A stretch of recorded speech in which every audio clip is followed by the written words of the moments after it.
Hello friends. ఖతర్‌లో నేను నడిపే vehicle tyre అయితే పంక్చర్ అయిందని చెప్పేసి అల్ ఫహద్ టైర్ షాప్‌కైతే తీసుకొచ్చిన. ఈ వెహికల్ టైర్ అయితే 2 కొంచెం డ్యామేజ్‌గానైతే అనిపించింది. ఎప్పుడు గూడా ఎయిర్ అనేది పోతుందని చెప్పేసి తీసుకొచ్చిన. తీసుకొచ్చి చెక్ చేసేసరికి చాలా అంటే చాలా ఎక్కువ డ్యామేజ్ అయితే అయిపోయిందని చెప్పేసిర్రు.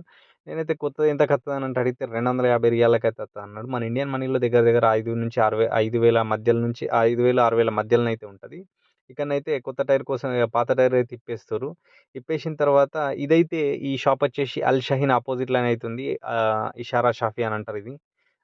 రయ్యాన్‌లోనైతుంది. దాని తర్వాత కొత్త టైర్‌లయితే మనకు ఏవైతే ఎక్కియాలనో అవి టైర్‌లయితే చెక్ చేస్తుండు. చెక్ చేసి దానికెంచయితే ఆ టైర్‌లయితే దించుతుండు 2 టైర్‌లు. నేను గూడా హెల్ప్ జేసినా ఆయనకు. ఈ షాప్‌లోనైతే చాలా టైర్‌లయితున్నాయి. టైర్‌లు ఒక్కొక్కటి ఏది దేనికచ్చేది దానికే ఉంటదంట సెపరేట్. ఇవైతే వెతుక్కుంటూ మరి తీసిండు. తీసినంకడ మా రీమ్‌కున్న టైర్ అయితే ఇప్పేసిండు. డ్యామేజ్ అయిన టైర్‌లయితే.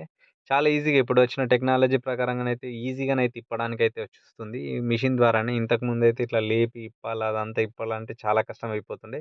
ఇప్పుడు మొత్తం అడ్వాన్స్ టెక్నాలజీతోటొచ్చిన మిషన్‌లేందనంటే మనిషికి చాలా ఈజీగానైతే అయిపోయింది. దాని తర్వాత ఇక్కడ మీరు చూస్తుర్రు గదా! ఇట్లా మొత్తం మిషన్ అయితే తిరుక్కుంటూ అయితే టైర్ పీకేసింది. పీకేసిన టైర్ చూస్తుర్రు గదా!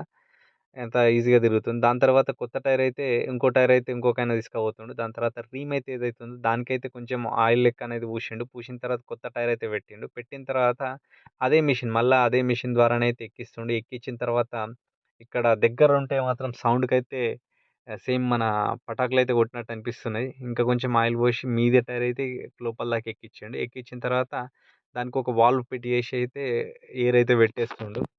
టైర్‌లోనైతే గాలొచ్చేసి 40-50 మధ్యలోనైతే పెట్టేసిండు. దాని తర్వాత పెద్ద టైర్‌లు కాబట్టి పట్టు పట్టుమని సౌండ్‌లు అయితే వచ్చేసినాయి కొత్త టైర్ కాబట్టి. దాని తర్వాత ఇక్కడ మిషన్ మీదకైతే తీసుకొచ్చిన తర్వాత టైర్‌నైతే స్ట్రెయిట్ ఉందా లేదా అనేది ఒకసారి చెక్ చేస్తా ఉన్నాడు. దానికి అప్పుడప్పుడు మధ్యలో అక్కడక్కడ స్ట్రెయిట్ లేకపోతే దాన్ని అక్కడ పట్టీలేసి అయితే సెట్ చేసిండు. సెట్ చేసిన తర్వాత టైర్ అయితే స్ట్రెయిట్‌గా తిరుగుతుంది. ఈయన చూస్తుండు కదా! ఈ ముంగటున్న టైర్ అయితే ఇప్పేస్తుండు. నేనేం చేస్తున్నా అంటే ముంగటున్న పాత టైర్‌లు తీసి వెనకాల ఎయమని చెప్పిన. ఎనకాలకున్న టైర్‌లకైతే కొత్త టైర్ రీప్లేస్‌మెంట్ ఏది ఏపిచ్చేసి అయితే ముంగట ఫిట్ చేయమని చెప్పిన. ఈయననైతే చాలా యాక్టివ్‌గా పనిచేస్తుండు. ఫస్ట్ వెహికల్ నడిపే ప్రతి ఒక్క డ్రైవర్ గమనించాల్సింది ఏందంటే ముంగట టైర్‌లయితే మంచిగుండాలి. ఎందుకనంటే ఏ యాక్సిడెంట్ అయినా గాని ఎటు పోతామో తెలది. మన పాత టైర్ అయితే తీసేసి కొత్త టైర్ అయితే ఎక్కిస్తుండు. దీని తర్వాత ఫస్ట్ టైర్ అయితే కంప్లీట్ అయిపోయిన తర్వాత సెకండ్ టైర్ కూడా బిగించేసిండు. బిగించేసిన తర్వాత అన్ని 2 టైర్‌లయి ఒక నట్లయితే టైట్ చేస్తుండు. ఈ షాప్‌లో టైర్‌లతో పాటు ఎలక్ట్రిక్ వర్కులు గాని, ఏసీ వర్కులు గాని అన్నీ జరుగుతాయి. దీంతో పాటు బ్యాటరీలయితే ఇక్కడ అమ్ముతారు వీళ్ళు. అమ్మిన తర్వాత మనమైతే 2 టైర్‌లయితే బిగించేసిండు. బిగించేసిన తర్వాత దీని కిందున్న జాక్‌నైతే తీయాలా. జాక్ తీయాలంటే ఖచ్చితంగా టైర్ అనేది టైట్ కావాలా. కొంచెం టైట్ చేసేసిన తర్వాత జాక్ అనేది తీసేసిండు. ఒక్కో టైర్‌కి 250 రియాలంటే 2 టైర్‌లకు 500 రియాలు దగ్గర దగ్గర రూ. 12,000 అయితే నేను పే చేసేసిన.